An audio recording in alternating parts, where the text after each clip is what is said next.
Okay. And yeah, we're recording. For those who are not able Yeah. Yeah.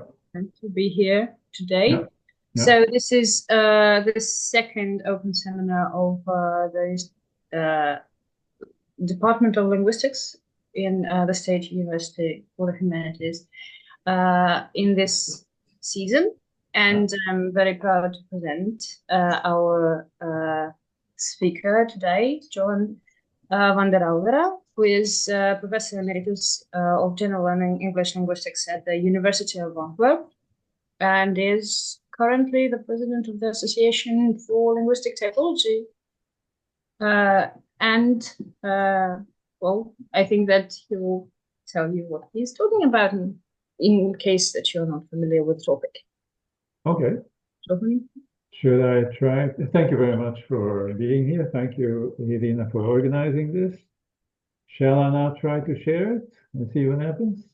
Yes, Yeah. please. You can, by the way, you don't have to wait till the very end. So if you would like to interrupt, I have to find out, of course, that you want to interrupt, but please do so by any means.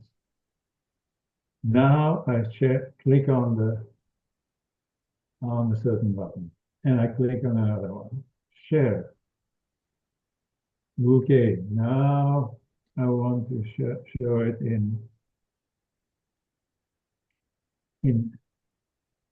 yeah, I would like to show it in presentation mode. Yeah, I think, and now I'll move this a little, I'll move you guys a little bit. So I only see four of you, but okay. No, I'll try to still move it. Okay, all right. Okay, even though, and I'll look on my watch, uh, I can also go slower or faster, but let's see how it goes. So even though I've worked most of the time on languages that I do not know, I'm not strongly familiar with, I'm only familiar with some aspects of the grammar of these languages. Sometimes I work on a language that I know rather well.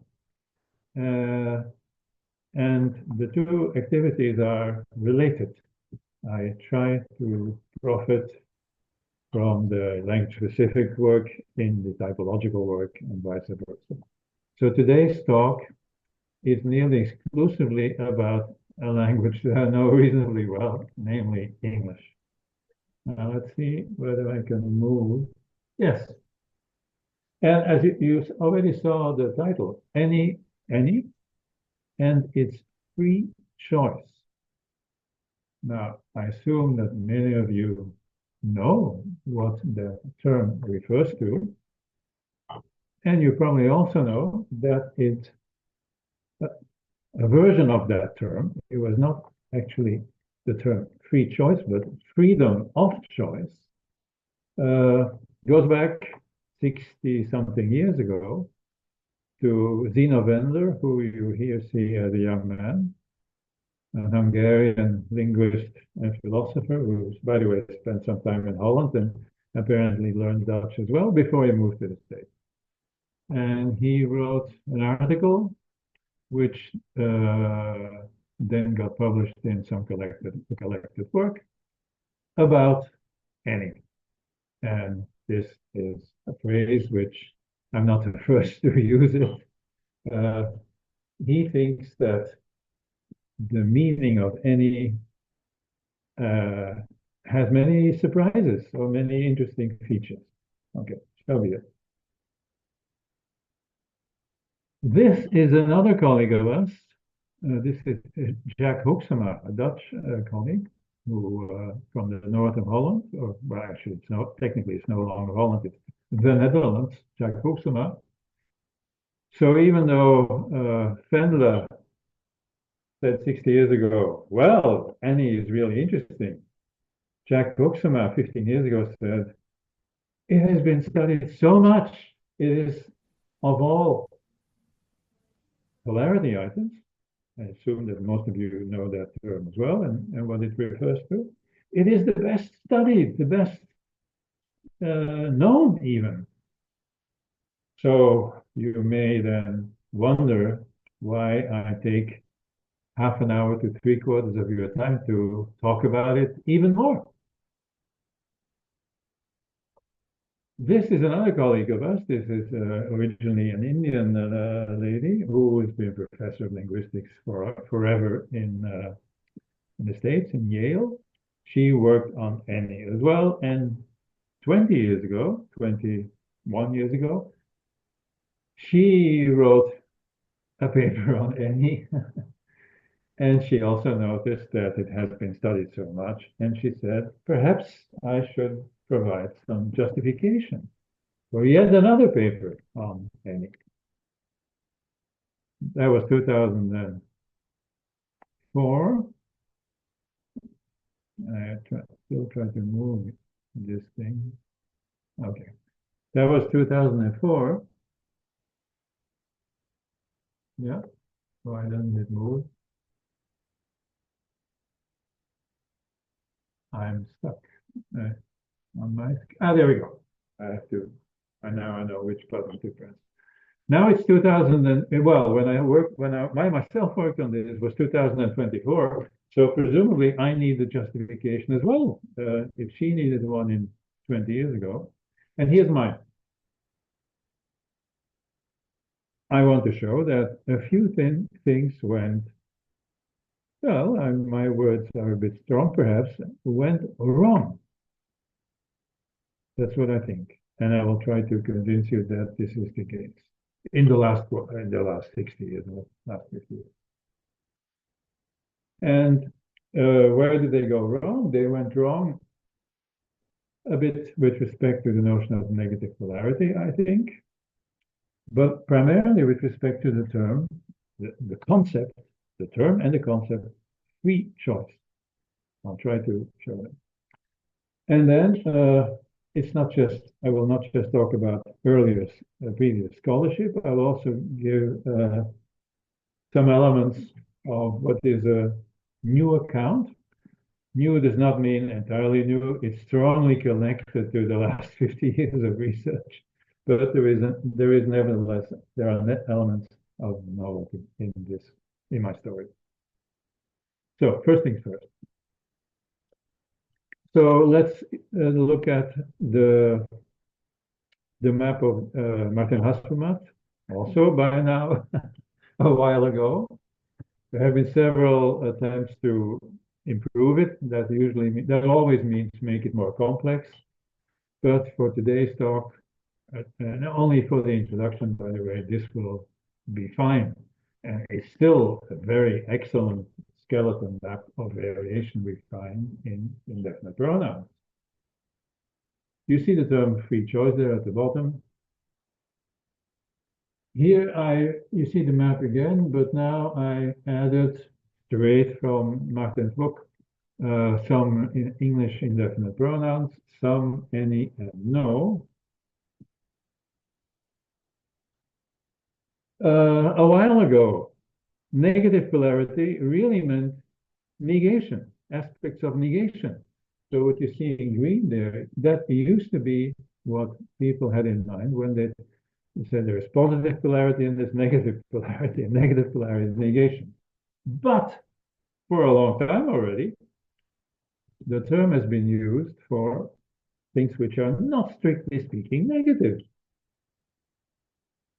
Look at anybody. Yes, indeed, these are negative sentences, but anybody itself is not negative, as we can see, as you all know, of course, and as you can see here in a question.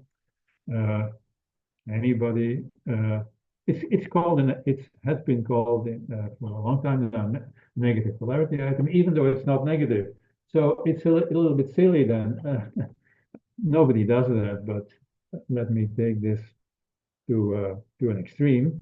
There is the really negative polarity and non-negative polarity. There are other terminologies, of course, I'll briefly mention the term veridicality, non-veridicality.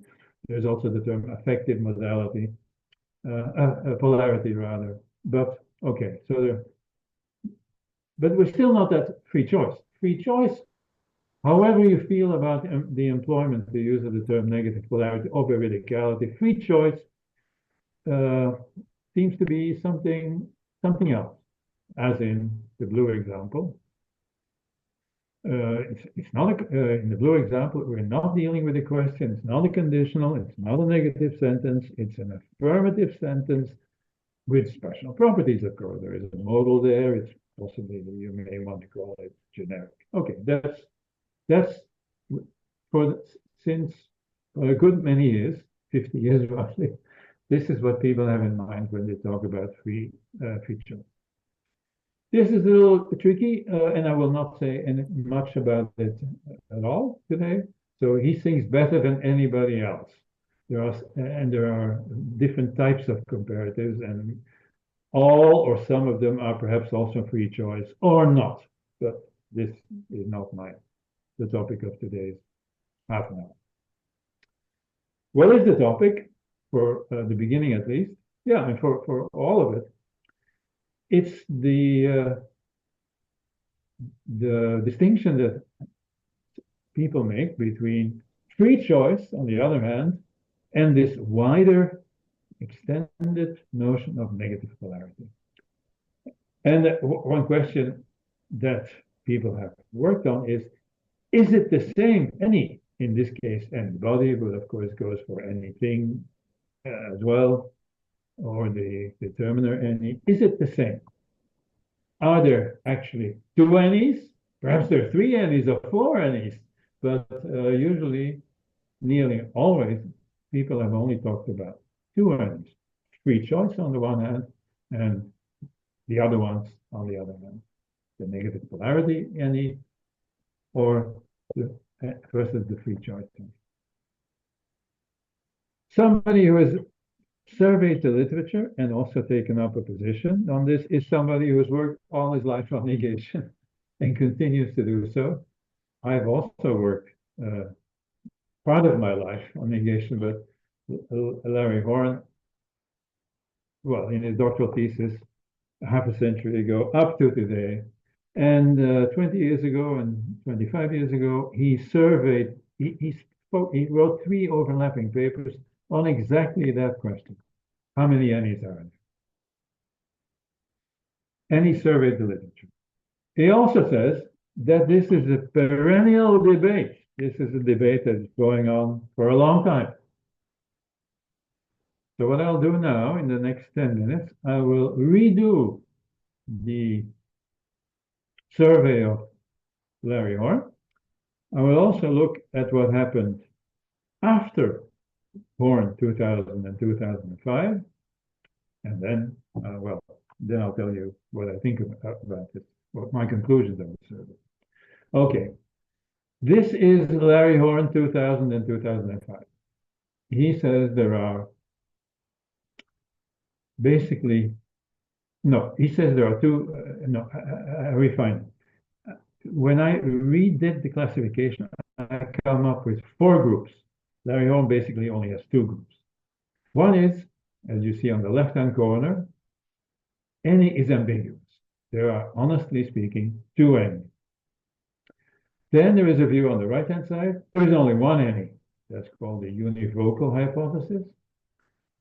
Then it's worthwhile when you review the literature, noticing that some people say, "I do not decide. I do not know."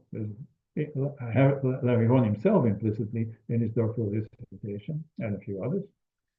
And then there are some, and again I put the Horn there, as you can see, quasi-univocal, that say basically there's just 1 any, but there's a but, and I'll show you what I mean.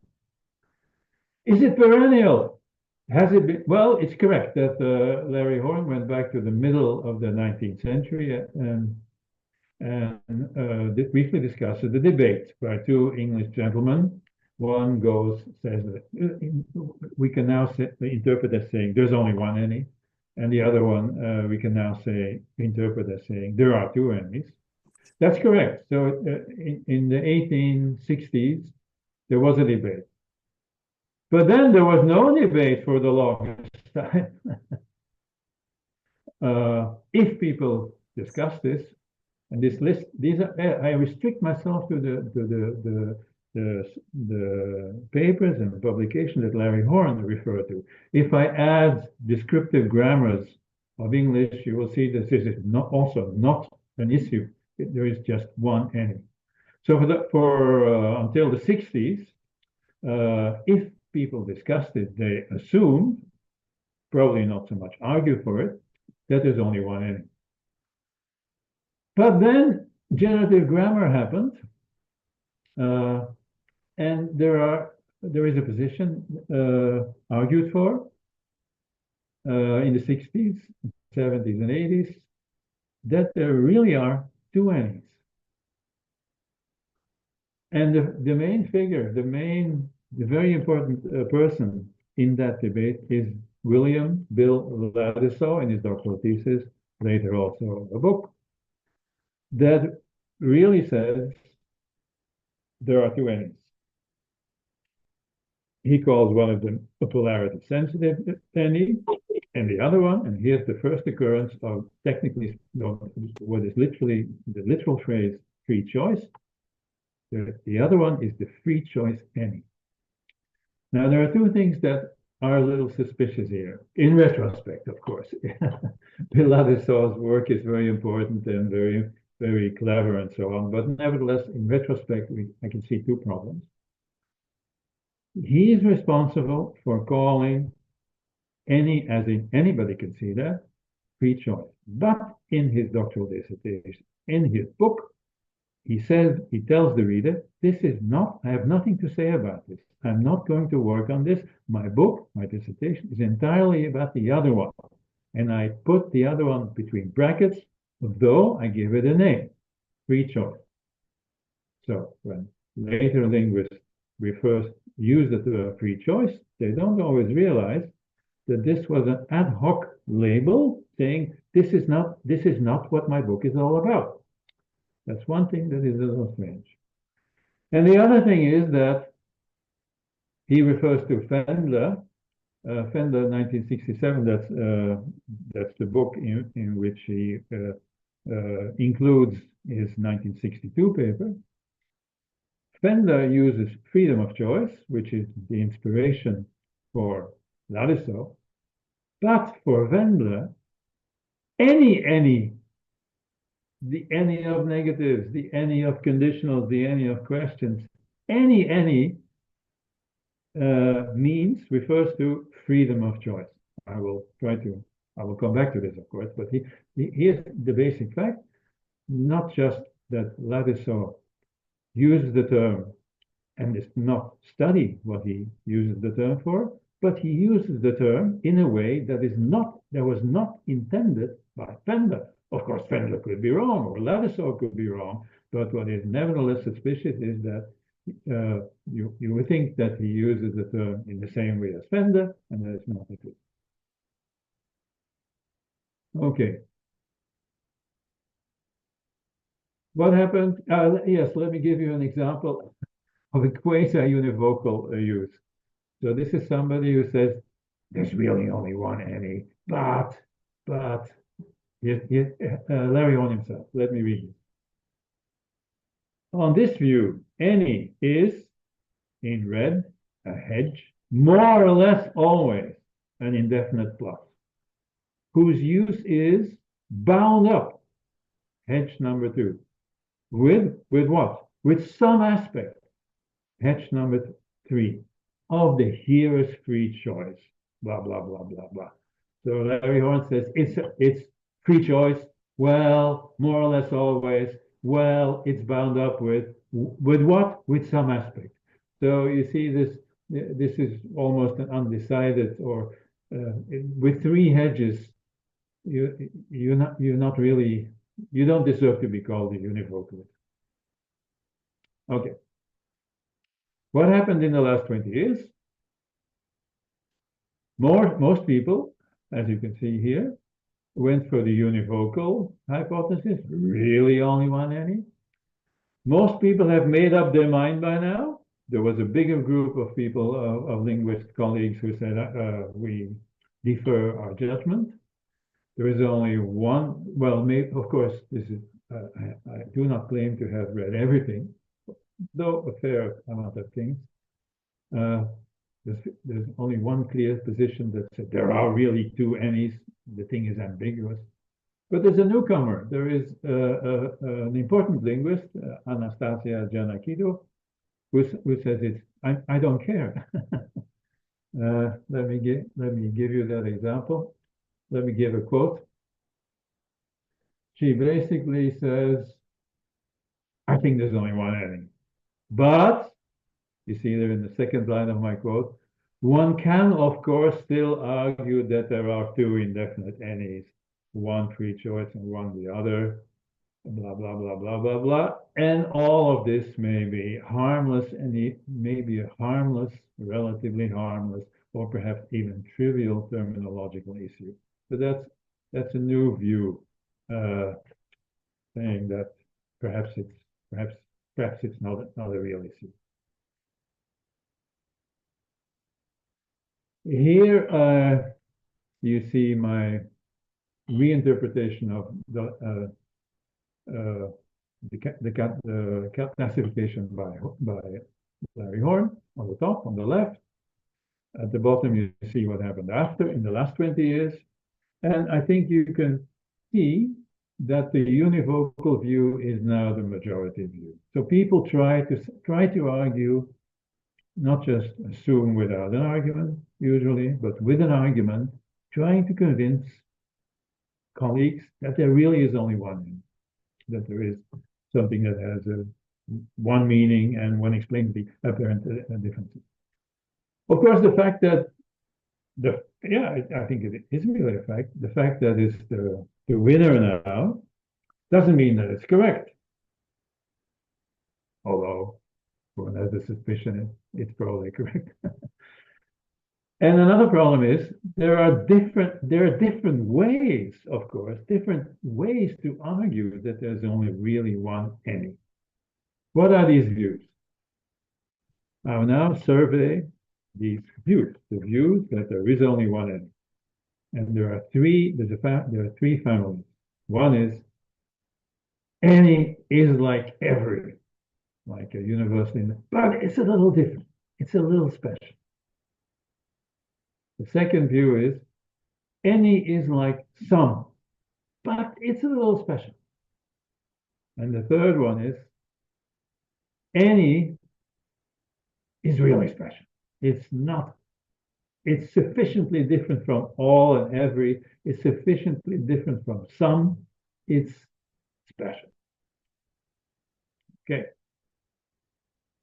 There are, of that third view, you may also think that this is a terminological issue because everybody agrees that it's special.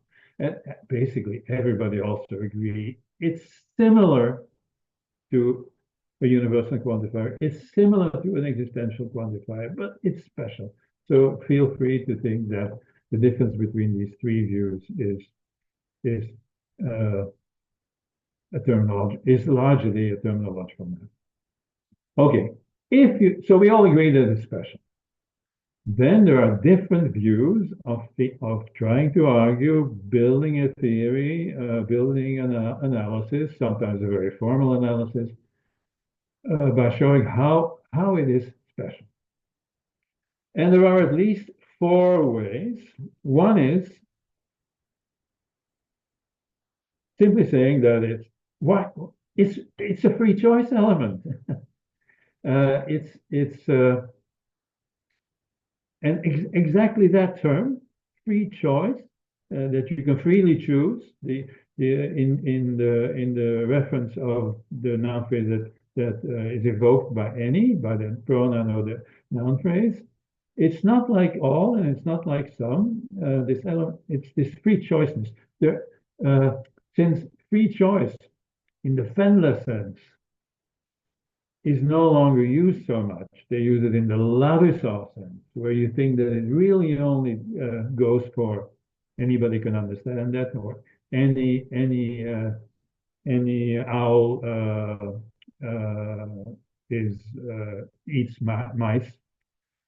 So the other terms, you see the term arbitrariness, indiscriminacy,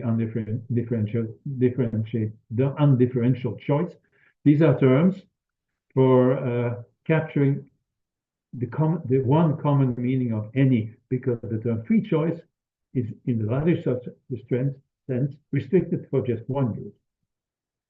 Then there is another view. I will briefly say something about that, saying that the element of free choice is important, but there's also an element of emphasis. Then there is another view saying that it's inherently a scalar element, and then there is the veridicality line. I will illustrate just two. I will illustrate the free choice and emphasis view, and I will illustrate the non-veridicality view. Okay. Free choice and emphasis is associated with the very influential paper. The paper is called Any, a while ago, by two Dutch, one Dutch linguist and an Israeli linguist, Kadmon and Landman. They say, look, there is something, an owl hunts mice. That's also in a way free choice. Take an owl and the owl hunts mice. What any owl does, is emphasize this, insisting that even if you take an old one or a crippled one, any owl, so that's the idea of emphasis, that they don't call it emphasis, but I think that's what, widening is the term that they use, but it's basically emphasis. That sounds promising, but it can't be correct. Let's look at this simple sentence. I don't have any potatoes. Spoken in a neutral way, no emphasis. I can, of course, say I don't have any potatoes, but the general theory of any has to account also for a simple non-emphatic use. I don't have any potatoes, where many people have pointed out it's not emphatic. There is no widening here. You just say, it's almost the same as I don't have potatoes. It hardly adds anything. So the emphasis, yes, some uses of any, especially the stressed ones, are emphatic, but any as such, the general theory of any, I think, cannot say that any is emphatic. Okay, the non-veridicality use. What is non-veridicality? Let's look at this example. I didn't see any owl. It's non-veridical because if you drop the any, and also not here, I saw an owl. That's not true if the sentence on the left does not entail the sentence on the right. And the claim is that any use of any has this does not entail the positive affirmative sentence. Like, did you see any owl? That doesn't imply that Mr. Yu saw an owl. Okay, again, it's an argument. However, as a general theory of any, this can't be true. Here's a kind of sentence that has been discussed in the literature. I'll read it in a neutral way. Lucy regrets that she talked to anybody. I must add, not everybody accepts this sentence. Not everybody. Some people will object and say, Lucy regrets that she talked to somebody. Well, they will prefer somebody. But some native speakers accept it, and this kind of sentence has been discussed in literature. And, well, Lucy regrets that she talked to anybody does entail that she talked to, I'll use somebody now. Here's another example. There are any number of studies by independent investigators. There are lots of studies. Doesn't matter who wrote it. There's so many. You don't have to look and see who these people are. There's so many of them. This is the use of any that entails that there were these studies. So, as a general theory of any, it's problematic. I look at my watch. I've been going for 30 minutes. I think 10 minutes is okay for the rest. Okay, what follows? I want to present some elements of a new account. The stress is also on some elements. Okay. So these are the existing elements, the existing theories. I now add myself to the list with the view that any always expresses free choice, just like Fendler 62 years ago tried to say. And any also expresses existence. This is not what Fendler had in mind. He would not put it like this, but I will. Let me try to make that sensible. You're screen sharing. Okay. So any has free choice in the Fendler sense, not in the Ladislav sense, and existence. And in any use, these two components, one component, both components, or no component may be at issue. At issue has become a technical term in the last, I don't know, 15 years. Something is at issue, at issueness. What does that mean? Let me illustrate this with a simple example. There are complex examples too, and the phrase is not always used in the same way as is usual in our field. Look at this sentence. Only John attended the meeting. What is that? We already know that John attended the meeting. What is at issue now? Was he the only one? And the crucial information now is, no, he was the only one, nobody other. What was not at issue was that John attended the meeting. That when we use only, that's what we normally do. And if you negate that and question that, you don't touch on the meaning that is not at issue. Did only John attend the meeting, for example? Doesn't question whether he attended the meeting. It just questions what is at issue. Was he the only one? Now, this may all sound familiar. If you've been exposed in the last X many years to the notions of implicature, presupposition, and this notion at issue, it takes over quite a bit of the work that was previously done by notions of inference, invited inference, presupposition, implicature. People, yeah, it's a little bit sad perhaps in our field that we didn't all come to a consensus that our use of the term presupposition was wrong, or that our use of the term implicature was wrong. We just slowly, some people still use these terms, of course, but okay. Assertoric inertia, that's also a nice term, but what is not at issue is assertorically inert. Okay, so I plead guilty to using this new term. And you will see how it. Okay, here. Look at my watch again. Fine. Here's a question. Did you see any pigs in the pen, in the enclosure? I think there's always free choice and always existence.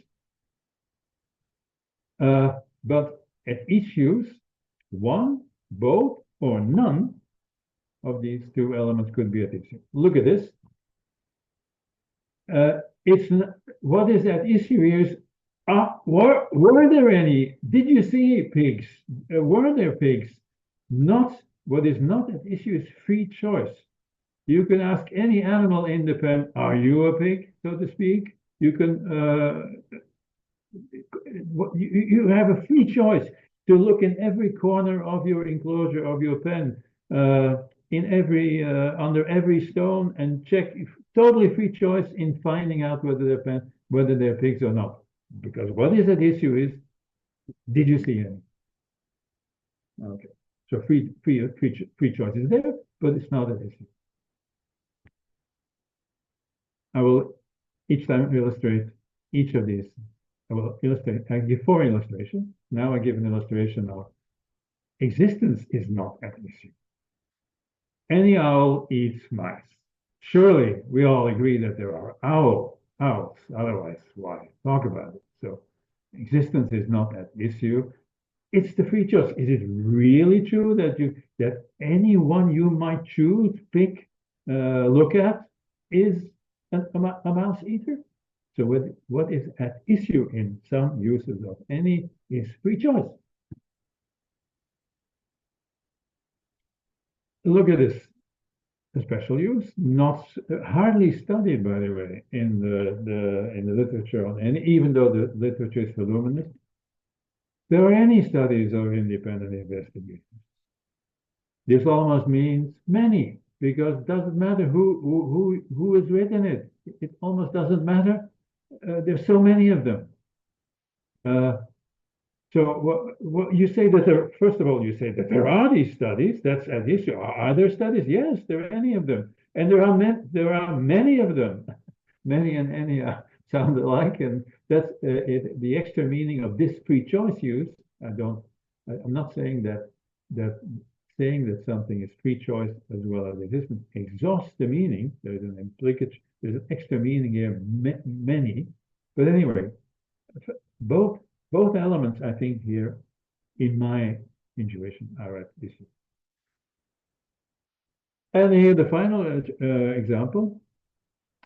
I'll give an additional surplus example as well. But here, look at this one. Only Mary said anything. This is, again, not everybody feels happy about this, but this kind of use has been written about in the literature, and for me, it sounds okay too. What's at issue here? Well, whether Mary was the only one. That there was something that she said is not at issue, that it doesn't really matter, that what it is not at issue, we don't even care about it. The only thing is, was she the only one? So here, both elements, free choice and existence, are there, I think, but they're not at issue. Why is that? Because there's another kid in the park, another, namely only, and only has its own dynamism and attracts the at issue-ness sense. Final example, a sentence that is, if you don't pronounce it ambiguous, if you pronounce it, it's not ambiguous. This one we've already had. I didn't drink any Chardonnay. Chardonnay is kind of wine, as some of you know, all of you know. I didn't drink any Chardonnay. It doesn't matter which one. This one, the French one, the Latin American one, free choice is not an issue. I simply don't drink it. So existence is denied. But here's another sense, and now I'll pronounce it differently. I didn't drink any Chardonnay. You can also do this with just. I didn't just drink any Chardonnay. You can add old. I didn't drink any old. I didn't drink any old Chardonnay. And you can have both just and old. I didn't just drink any old Chardonnay. This means I'm very specific. It's not just any Chardonnay that I will drink or didn't drink in the past. It has to be a specific one. For example, here's a scale of Chardonnays. At the bottom, you find any Chardonnay, a French one, a French or a Chilean, a French one from Burgundy, and then one very specific one. And with just, let me illustrate how you get to that sense with just says nothing higher on the scale. I'm just a sergeant. I'm not a general. I'm not a general, which is higher on the scale. Not just says it's something higher on the scale. So here I didn't just drink any Chardonnay. At the bottom of the scale is a random Chardonnay, and that's not what I drink. I drink this is the specificness scale. This specificness scale is the one we need to get this sense.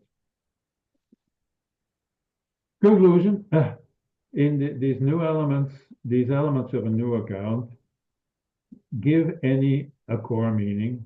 It's general. Remember what my proposal is. There's always free choice and existence. It's general, it's abstract, it's not trivial, because it's different from the ones at the bottom, the earlier attempts to come with a univocal hypothesis. And that's not the whole story. Then the second layer of the story is, are both elements at issue or not? So this notion of at issue, if you still prefer to use presupposition and implicature, fine with me. The most important thing is that you get a sense of what I have in mind. Now, you might say these are meanings in context. In a negative sentence, you get a certain reading. In a modal context, you get a certain reading. With just and all, you get a certain reading. It's in context that the context will tell you what is at issue and not. At issue is very much a context-dependent notion. Fine, you may call it uses or functions. You may call it constructional meaning. Fine. Look at my watch again. Yeah, fine. I'm almost at the end. This is still very general and very abstract, and not. It should be made more specific. Again, look at. Remember, when existence is at issue, we have this in the negative sentence. I didn't drink any Chardonnay. Existence is denied. I don't think I drank any Chardonnay. The indirect negation corner cell, that existence is denied. Did you see any pigs in the pen? Existence is questioned. So when existence is at issue, there are various ways in which it could be at issue. It could be questioned, could be negated. And that's on the Haspelmath map or any other version of the map, you find the same thing. So these were three cells. Well, we need these three cells. Also, because languages may differ, not all. Today, I'm only talking about any. Other example, free choice is at issue in a generic sentence and also in a modal sentence. They're not exactly the same, and languages will differ with respect to this more specific cell. In Haspelmath, there's only one cell. I think there are proposals now where this is split up into modal and generic. And this has to find a place for it too. I didn't here. Free choice is an issue, and free choice is denied. And this has been described by certain people, but there's not been given a place on the map. Well, it has to go on the bottom corner where you see the term free choice in the Ladislaw sense, still not the Venema sense. And here's another use, which has almost not been treated in the literature. It was anybody's guess. This has to find a place too. There's no modal there. There's no generic sense. There's no negation there. Still, this is a use that has to find a place. Conclusion. I suggested that any has a core meaning. Then it becomes less abstract, but it's still very abstract if I come in with my at issue business.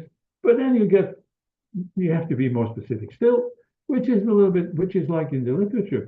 Some people think, Pendler thinks it's free choice. Cadman and Landman think it's free choice and emphasis.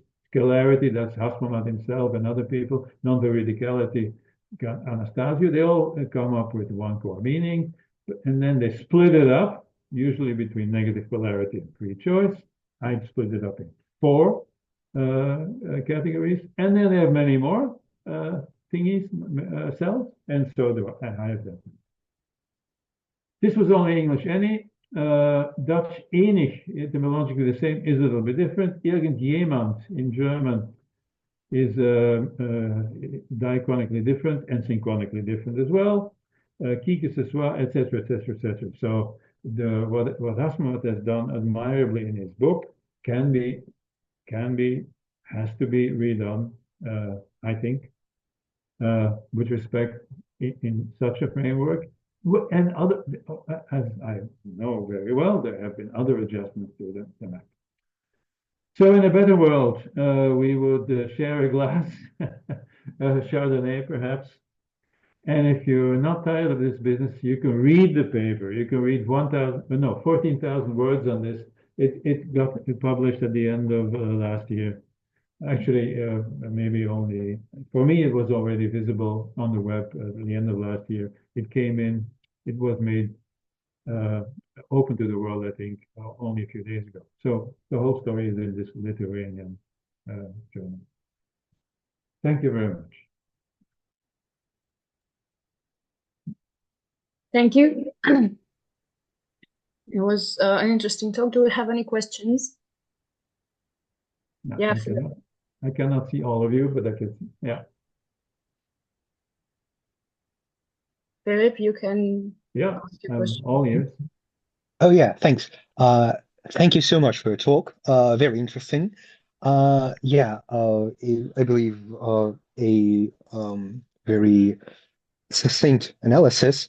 You mentioned at the end the cross-linguistic difference regarding these any-like uses. Yeah, I believe Russian is interesting in this way because Russian, well, your example about I didn't drink just any Chardonnay is similar to Horn's, what he calls indiscriminate, I believe. Yeah, I don't want to sleep with just anyone. I wanted to be romantic or something like that. Yeah, and Russian in this, Russian usual any-like items are кто угодно or любой. But in this case, Russian uses the phrase кто попало, and it is the only grammatical thing I believe to use here. But what does it etymologically mean? It is. It has попасть means something like to arrive, to get somewhere. The phrase кто попало has a negative connotation. And whereas English seems to be able to switch between negative and positive, we can say both. I didn't drink just any Chardonnay and like I'll drink any Chardonnay with different marking, but still with regard to your system. And Russian doesn't work like that. No. You can say я не выпью I won't drink какое попало Chardonnay, but you cannot say I will drink какое попало Chardonnay. You will say какое угодно. So yeah, that's another thing with polarity still to maybe think about here. Well, English is a little bit special too because old, the adjective old has a use here.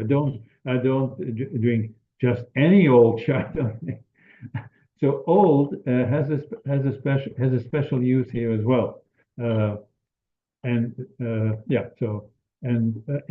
of course, even though I came with one core meaning, and then on the second tier, 4 ways of in which one of these 2 elements is at issue or not. But then in the third layer, you have to look at specific things, like, for example, this use, and languages may have just one strategy for just one form. Yeah. I thank you very much. I didn't realize. There's much, of course. There's much that we all don't know, and I certainly didn't know that in Russian it's something specific for it. Thank you. Yeah, thank you so much. Thank you. Come over. Yeah, hi. Come over. Okay. Hi, thank you for your talk. I need to turn off. Okay, I believe that any can be used in context if anybody would come here and so on. What about this context in your work, like free choice and existence and comparisons? Yeah. In conditionals, it's what is at issue. If anybody calls, let me know. What is not at issue is free choice. It doesn't matter who called. If anybody called, whether it was John, Jack, Fred, Anna, it doesn't matter. So free choice is there, but it's not at issue. What is at issue is, was there somebody? Was there a phone call? So existence is at issue. So that would be one of the four. In my view, there's always four possibilities.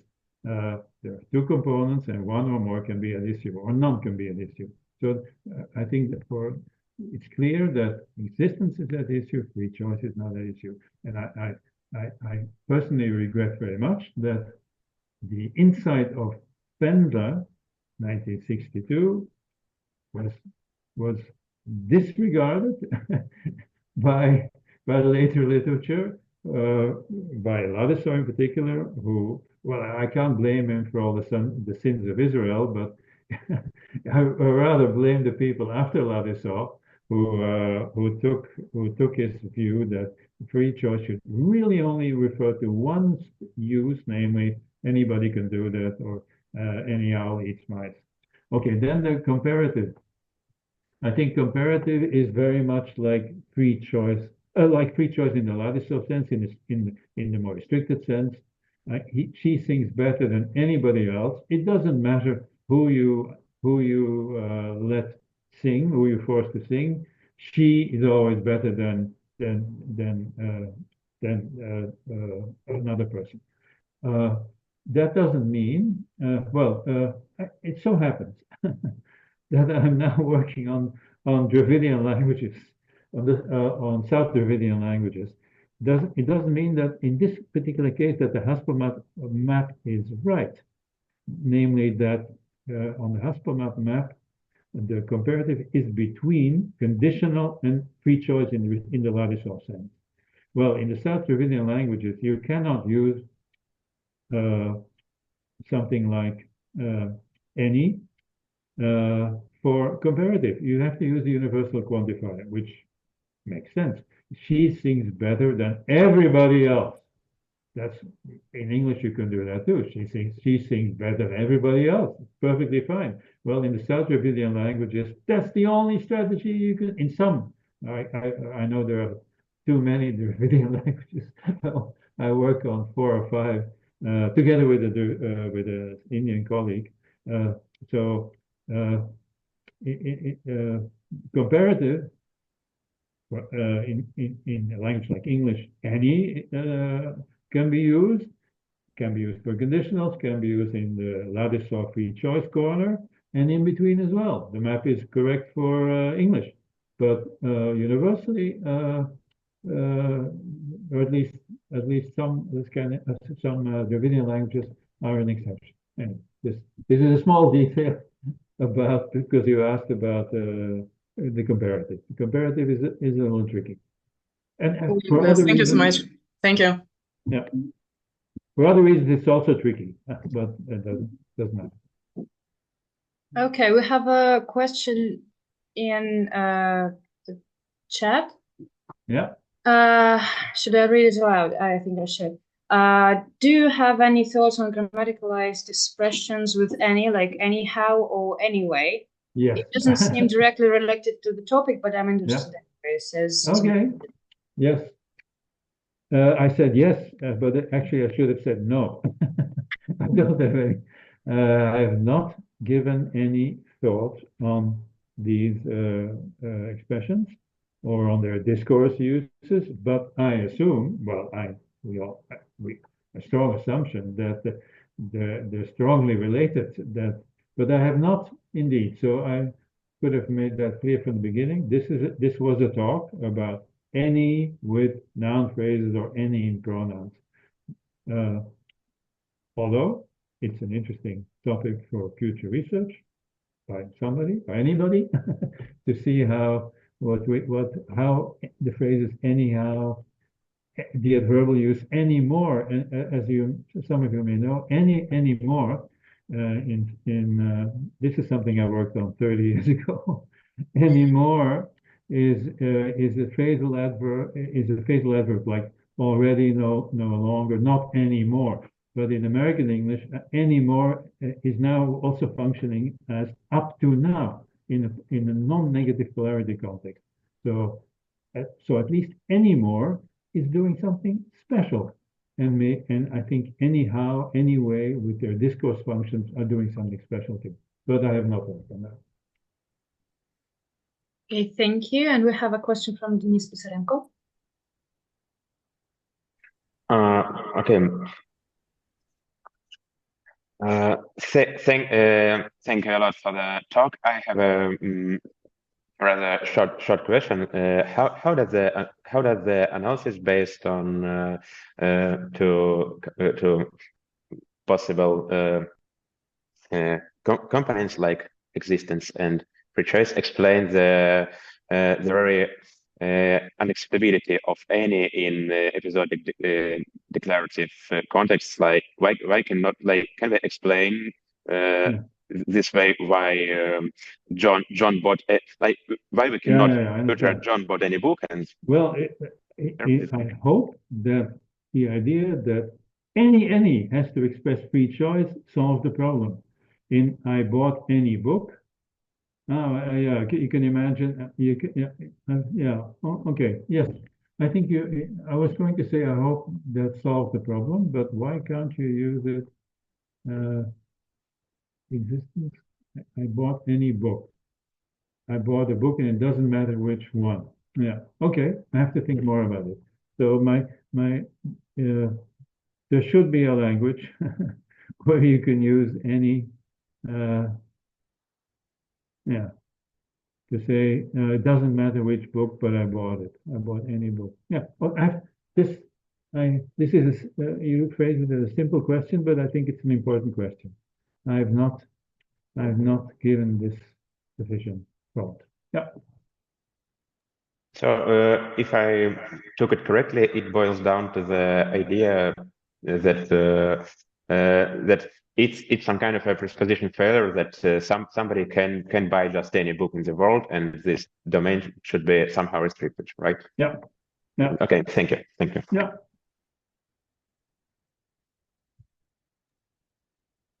Thank you. Do you have any more questions? I had one clarificational one. Just because I'm not. Well, I will use my rights as a leader to ask first. I'm not quite familiar with the expressions like she regretted that she talked to anyone, although it does sound rather fine to me. But could you please tell me which component is at issue? Yeah. Okay. There? I'm not quite sure that I get that. Yeah. All right. I'll try to find. I go back now. No, this one. No. Okay.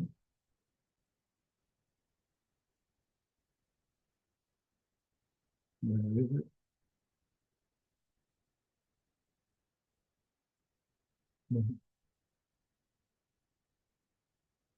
The regret sentence, yeah, okay.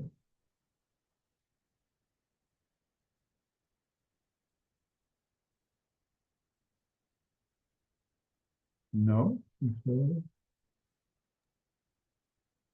No, I'm only asking because it wasn't in your parts. I mean, it was mentioned once in the literature overview, and then it wasn't analyzed under your approach. Oh, I see. That's what I'm asking. You're right. Okay, you're right. I'll go back to it.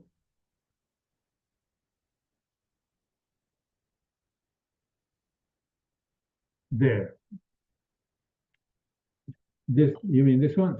Lucy regrets that she talked to anybody. Yeah. Apparently in British English, this really doesn't work.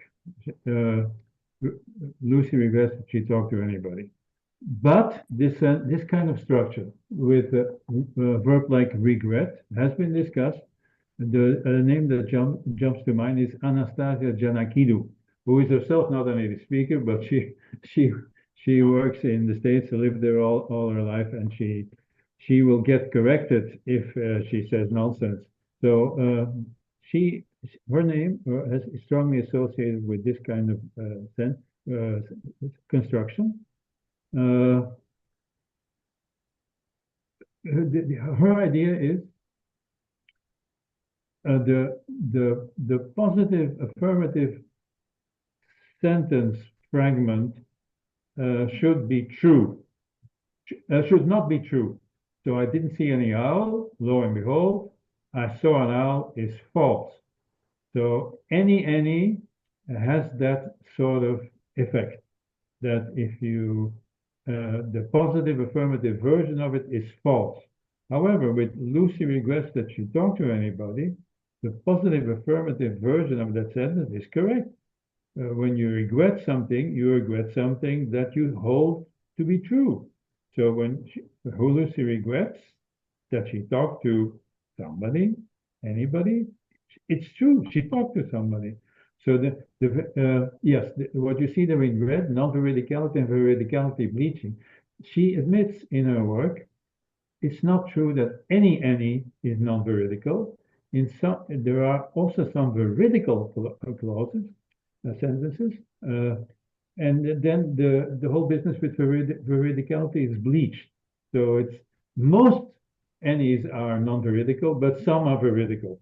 And this is another one. There are any number of studies that really does imply that there are studies.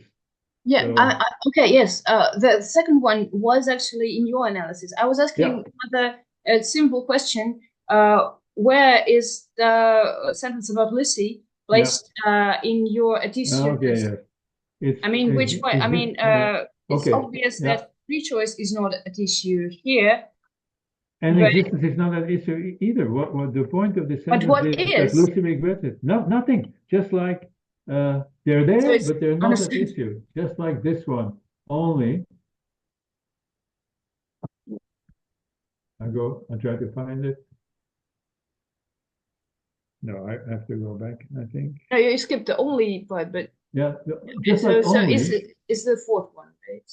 Okay. Yeah, the fourth one, yeah. It's I'm struggling with that. Because with there all I can understand why, but with that one I'm rather not. Yeah. Why there nothing is at issue. Anyway, well, what is at issue is, did she regret it or not? So yes, she said something, and it doesn't matter what she said. The only thing is there the free choice element in there? I mean, I cannot really see it in there. Yeah. Well, that's presumably why some people don't accept it, because she regretted that she said something. In the way the speaker profiles this state of affairs, it doesn't matter what she said. We're not interested in this. The only thing we're interested in is, did she regret it? But I see why people speakers of British English don't like that sentence. Because obviously she said something specific, after all. And maybe because of what she said, she regrets it. So I see why this is a market. She didn't say whatever. I mean, she said something. There's no free choice in it. I mean, it's already in the text. Okay, I see your point. Choice about it. Yeah. Okay. So that might be still an issue for your additionalness analysis. Well, in a way, yes. Do you like the analysis of only Mary says anything, which seems to be more widely acceptable? I'm not sure that I can see a free choice there either. Yeah, only Mary said anything. Because she didn't say whatever. She said something. Yes, but we're not interested in what it was. Well, when I said, look, I bought you something, I'm not sure that, no, I mean, I'll go and buy something. Are we interested in what I'll buy? I'm not sure that we are. Let me paraphrase this particular reading. Only Mary opened her mouth. What came out of her mouth is irrelevant. Only Mary didn't stay quiet. She said something. Yeah, I see that, but I'm not sure that this particular operator can just negate the free choice component of another operator. It's just Right. it seems rather strange to me. But yeah. Okay. yeah. Yeah. I see. Okay, we had another question from Piotr, but he seems to have. Yeah. Okay, we have it. Piotr, a second, please. Hi, Johan. Yeah. Hi. Thank you for the talk. Can you hear me? Yes, I can. I have a comment and a question. My comment is, you didn't mention a paper by Chris Barker from 2018. Yeah. He has a quite different account of any and other negative polarity items. He says that they are scope licensed. Like when there is a difference between narrow scope and wide scope, they always mark narrow scope. I don't really like it, but it might be useful to Okay, check I it. do not. I must have looked at it, but I can't remember the details at all. Thank you very much. Yeah. My question is the following.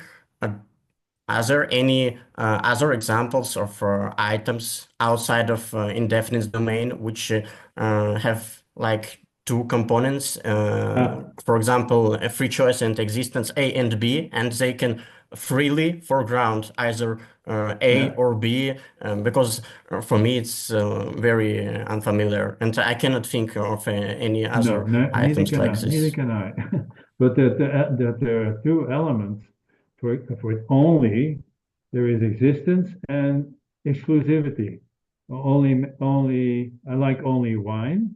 I like wine, existence, and nothing else. So there are only. There are also two elements, two elements. So the fact that's a rather trivial thing for me to say. I think that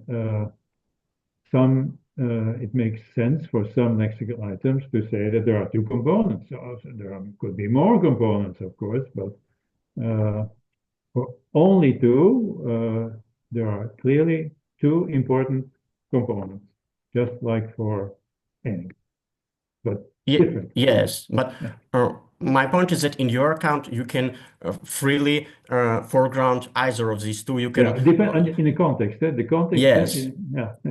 And with only, it's impossible. Like people I agree. usually. No, I think perhaps if there is any sense in what I said, it remains true what Fender said 63 years ago. Any is a many splendor thing. Many is special. Everybody agrees it's special. The amount of energy you want to put in it differs from person to person and from period to period. But we all agree that it's special. Yeah. And in other languages too, in Russian, in German, and so on. Yeah. I think that emphatic focus has something to do with this, because it is known that emphatic focus helps to locally accommodate presuppositions. And if you emphatically focus any, the free choice component seems to be foregrounded. Yes, I agree. I absolutely agree. Yeah. Thank you. Yeah, well, yeah. But even in the wide original Wendler sense, even an indefinite article in some of its uses, not all of its uses, is free choice. I didn't know.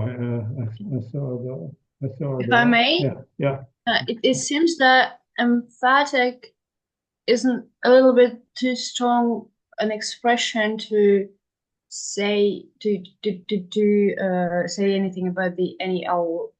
It's my sentence where any is hardly emphasized. Yeah, you can say it with a neutral. I didn't eat any potatoes today. I didn't eat any potatoes today. Will still be foregrounded. Yeah. This has been remarked by many people in a simple sentence like I didn't eat any potatoes today. There's nothing emphatic about. Well, yes, but Piotr was saying that the free choice is brought up by emphasizing the any element, but you don't need to stress any in phrases like anyhow, it's me, it's mice.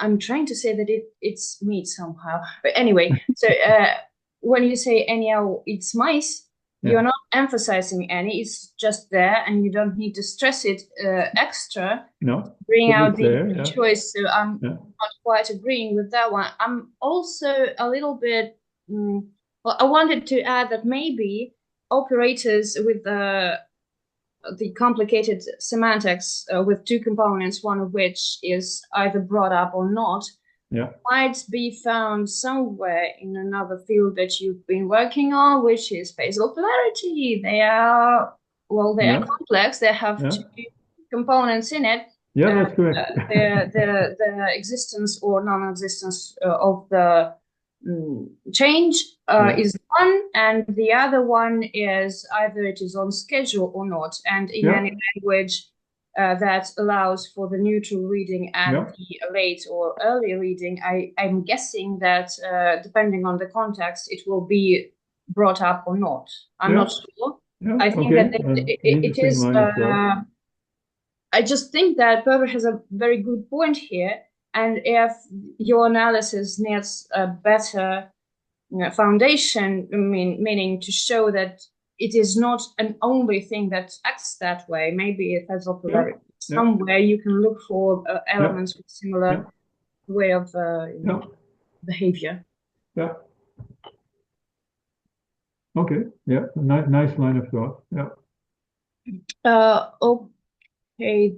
There's another question in chat. It probably was discussed. I missed a great part of the talk, but I wonder if the uses of any in such expressions as anymore, anywhere are considered under the proposed account.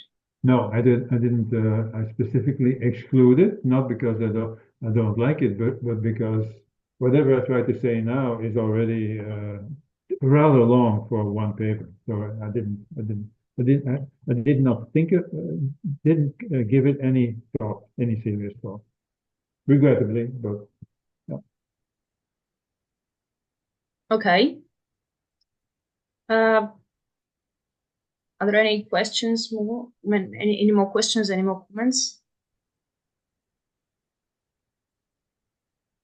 Seems not.